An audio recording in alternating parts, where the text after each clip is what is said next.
Hi everyone, let's make peri peri chicken and rice. It has just 230 calories per serving with 54% of protein and 6% of fat. So let's get started. First, let's marinate the chicken with oregano, garlic powder, onion powder, cayenne pepper, salt and pepper, and peri peri sauce.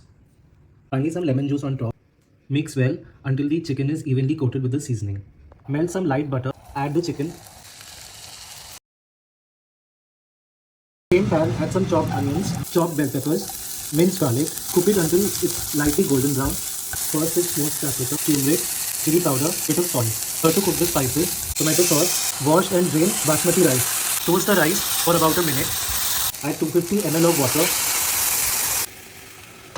Simmer for 8 minutes. So you can see the rice is perfectly cooked. Add the chicken, garnish with some freshly chopped cilantro and a wedge of lime. So guys, this is done. If you enjoy making this recipe, please comment below and please subscribe to my channel. Thank you so much for your time.